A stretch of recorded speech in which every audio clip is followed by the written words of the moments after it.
Hello बच्चों, आज हम करेंगे गीत अगीत का तीसरा पैराग्राफ। दो प्रेमी है यहाँ, एक जब बड़े सांझ आला गाता है।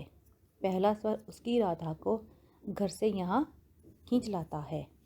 चोरी चोरी खड़ी नीम की छाया में छिपकर सुनती है।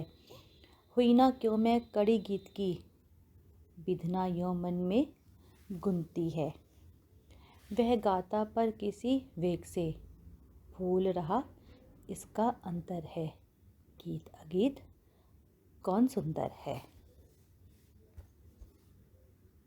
इन पंक्तियों में दिनकर जी ने सांझ के समय जो प्रेमी जोड़े होते हैं उनके प्रेम से भरे कार्य व्यवहार को दर्शाया है।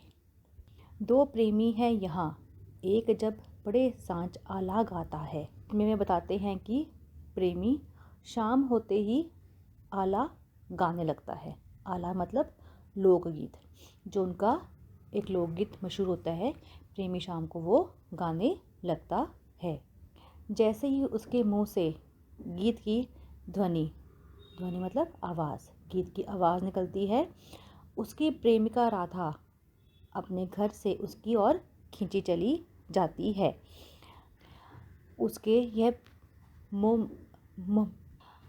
उसके मनभावन गीत को सुनकर जो उसकी प्रेमिका होती है वह उसकी ओर खींची चली जाती है। चोरी चोरी खड़ी नीम की छाया में छिपकर सुनती है।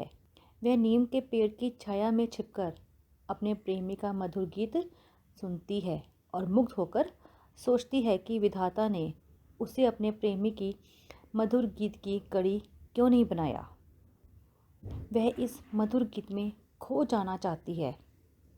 अर्थात प्रेमी का मधुर गीत सुनकर जो उसकी प्रेमिका होती है वह बहुत ज़्यादा प्रसन्न होती है। यहाँ प्रेमी गाता है और उसका गीत सुनकर प्रेमिका का हृदय प्रसन्नता से बहुत ज़्यादा खुश होता है, नाच उठता है। यहाँ प्रेमिक का जो प्रेम है वो मुखर है और प्रेमिका का मौन धारण किए हुए है। प्रेमिका जो प्रेम है वो सबको सुनता है, लेकिन प्रेमिका का बिल्कुल चुपचाप है, वो अंदर ही अंदर है। यहाँ भी एक गीत है और दूसरा अगीत है। जो प्रेमी है वो खुश होकर, प्रसन्न होकर शाम के समय मधुर गीत गाता है जो सबको सुनता है, और उसका जो गीत सुनकर प्रेमिका बहुत ज़्यादा प्रसन्न होती है और वह खुशी के मारे, प्रसन्नता के मारे उसकी ओर खींची चली जाती है। वह नीम के पेड़ की छाया में छिपकर अपने प्रेमी का मधुर गीत सुनती है और बहुत ज़्यादा मुग्ध होकर सोचती है कि काश विधाता ने उसके मधुर गीत की कड़ी उसे भी बनाया होता।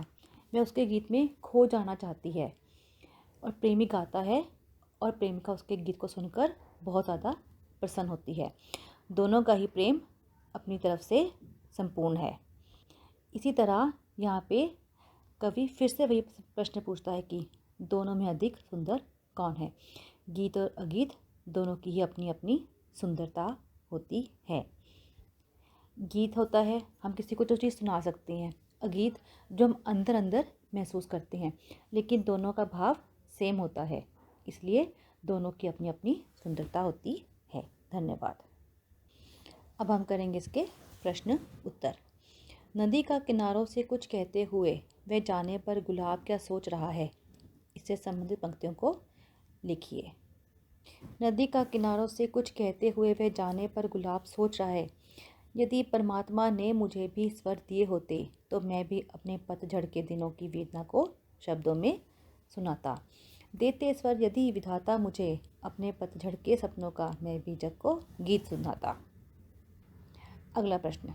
जब शुक गाता है तब शुकी के हृदय पर क्या प्रभाव पड़ता है। जब शुक गाता है तब शुकी का मन प्रफुल्लित हो जाता है, बहुत प्रसन्न हो जाता है और वह उसके प्रेम में मग्न हो जाती है। इस प्रक्रिया में उसके पंख फूल उठते हैं। प्रेमी जब गीत गाता है तब प्रेमिका की क्या इच्छा होती है।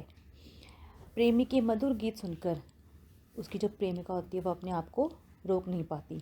वह सब कुछ छोड़कर अपने प्रेमी के पास नीम के पेड़ के नीचे छाया में छुपकर उसका मधुर गीत सुनने दौड़ी चली आती है और उसके सामने आकर अपने प्रेम को व्यक्त करना चाहती है, लेकिन वह कर नहीं पाती।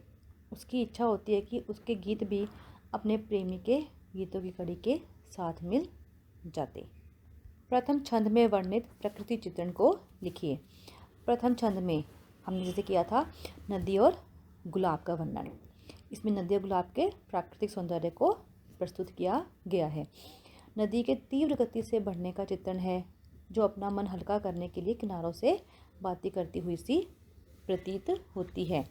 उसी तरह गुलाब भी पतझड़ के दुख तथा पतझड़ के दिनों में देखे गए अपने सपने को व्यक्त करने की इच्छा प्रकट करता है, पर विधाता ने उसे स्वयं का वरदान नहीं दिया। इस छंद में प्रकृति का मानवीकरण किया गया है, जो नदी और गुलाब के माध्यम से व्यक्त हुआ है। प्रकृति के साथ पशु पक्षियों के संबंध की भी व्याख्या कीजिए। इसके दूसरे छंद में कवि ने शुक और शुकी के माध्यम से प्रकृति के पशु पक्षियों के संबंधों की व्याख्या करी है। शुक और शुकी एक पेड़ पर घोंसला बनाकर रह रहे होते हैं। शुकी घोंसले में बैठकर अंडे सेती है और शुक्र मधुर स्वर में गीत गाता है। शुक्र का मधुर गीत सुनकर पूरा वातावरण गूंज उठता है और इस मधुर गीत से केवल प्रकृति ही नहीं बल्कि शुकी भी बहुत ज़्यादा प्रसन्न हो उठती है। धन्यवाद बच्चों।